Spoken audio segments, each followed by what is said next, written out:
Muita gente pensa que falsos profetas modernos são só aqueles que aparecem na TV com paletó brilhante, gritando promessas vazias. Mas o problema é bem mais sutil e mais perigoso. Eles vestem a capa da piedade, falam bonito, citam versículos fora de contexto e encantam com um carisma ensaiado. Muitos desses líderes estão entre os chamados pastores narcisistas, que usam o púlpito como palco e o rebanho como plateia, não para servir, mas para se alimentar da atenção. E é justamente aí que mora o perigo, quando a admiração cega substitui o discernimento. Esses falsos profetas modernos são como vendedores de esperança enlatada. Prometem milagres com hora marcada e prosperidade em troca de obediência cega. Seus discursos são calculados, repetitivos, envoltos em frases de efeito e reforçados por manipulações emocionais. São verdadeiros mestres em técnicas de persuasão, mas distantes do evangelho genuíno. Eles conhecem bem as carências humanas e se aproveitam disso, como verdadeiros pastores sociopatas, frios por dentro, mas intensamente teatrais por fora. E o mais curioso é que muitos nem se dão conta de que estão sob esse tipo de liderança abusiva. Acham que estão sendo pastoreados, quando na verdade estão sendo explorados emocional e até financeiramente. São vozes que dizem, Deus mandou te dizer, mas estão apenas projetando seus próprios desejos. Um exemplo prático disso é o uso de campanhas intermináveis que exigem atos de fé financeiros, sem nenhuma base bíblica legítima. Mas se esse é o retrato atual, o que vem depois pode ser ainda mais alarmante. Eles não chegam fazendo barulho logo de cara, viu? Eles vêm com calma, sorrindo, apertando mãos, citando versículos que aquecem o coração e criando uma imagem quase inquestionável. Se apresentam como humildes, mas aos poucos se colocam como indispensáveis. Pastores narcisistas são especialistas nisso. Fazem com que você acredite que sem eles, você não sobrevive espiritualmente. Eles criam uma relação de dependência, onde qualquer dúvida vira rebeldia e qualquer discordância, pecado. A estratégia é sempre a mesma: conquistar a confiança com carisma, depois prender com culpa. Eles usam o púlpito como um lugar sagrado, mas o transformam em ferramenta de manipulação. É ali que os falsos profetas constroem narrativas que parecem bíblicas, mas que na prática servem apenas ao próprio ego. Se alguém questiona, dizem que é voz do inimigo tentando atrapalhar o mover de Deus. E quando precisam justificar atitudes estranhas, dizem que é coisa espiritual, algo que só os ungidos entendem. E aí, a manipulação vira rotina.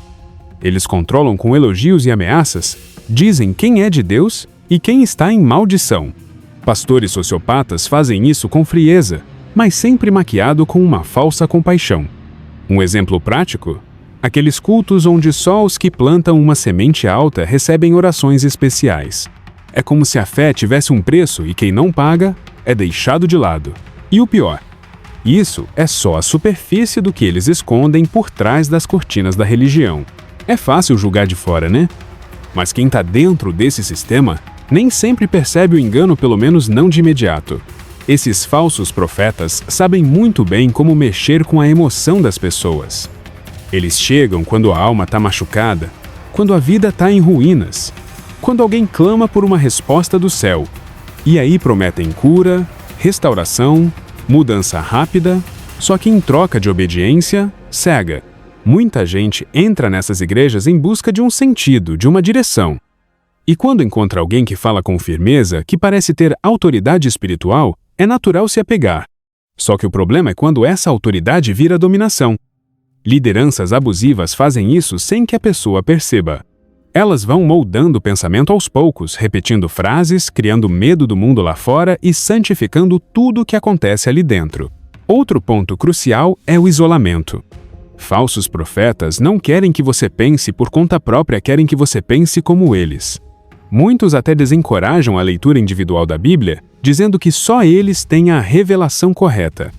Pastores narcisistas adoram ser vistos como os únicos capazes de discernir os mistérios do céu. E quem ousa discordar é colocado na lista negra espiritual. Essa é a armadilha. Parece cuidado, mas é controle. A manipulação não começa com gritos, ela começa com sorrisos. A maioria desses pastores sociopatas sabe exatamente como se portar no púlpito. Eles alternam entre o tom manso e o furioso, como quem fala em nome de Deus e repreende em nome do céu. Eles choram quando precisam chorar e batem na mesa quando querem calar qualquer questionamento. Tudo muito ensaiado, tudo muito estratégico. Esses líderes costumam usar frases como "quem toca no ungido será amaldiçoado" ou "Deus vai pesar a mão sobre quem duvidar da minha palavra". Isso implanta medo. E onde há medo, não há espaço para reflexão. A liderança abusiva se fortalece justamente quando o povo para de pensar. E quando você mistura medo com esperança de milagre, a pessoa se entrega por completo, achando que está fazendo a vontade divina. Um exemplo comum é o uso do testemunho fabricado. O falso profeta chama alguém ao altar para contar uma bênção milagrosa, mas nos bastidores, essa pessoa foi orientada a mentir ou exagerar. A plateia aplaude, se emociona, chora. E enquanto isso, o pastor narcisista engorda sua imagem de homem de Deus. Muitos fiéis sinceros, ao ver aquilo, acreditam. Eu posso ser o próximo! E seguem dando tudo emocionalmente e financeiramente. Agora que você enxergou com mais clareza as engrenagens ocultas por trás da liderança abusiva, me diga com sinceridade, quantas vezes você já foi manipulado em nome de Deus e nem percebeu? Quantas vezes se calou por medo de tocar no ungido, quando, na verdade, estava diante de pastores narcisistas, falsos profetas ou até mesmo sociopatas disfarçados de santos? O evangelho verdadeiro liberta, não aprisiona. Ele consola, não explora. E se o que você está vivendo tem mais peso do que paz, é hora de acender o alerta. Você vai continuar ignorando os sinais ou vai romper esse ciclo hoje? Vai fingir que não viu ou vai buscar a verdade, custe o que custar? Está na hora de assumir as rédeas da sua fé e parar de terceirizar sua comunhão nas mãos de homens manipuladores.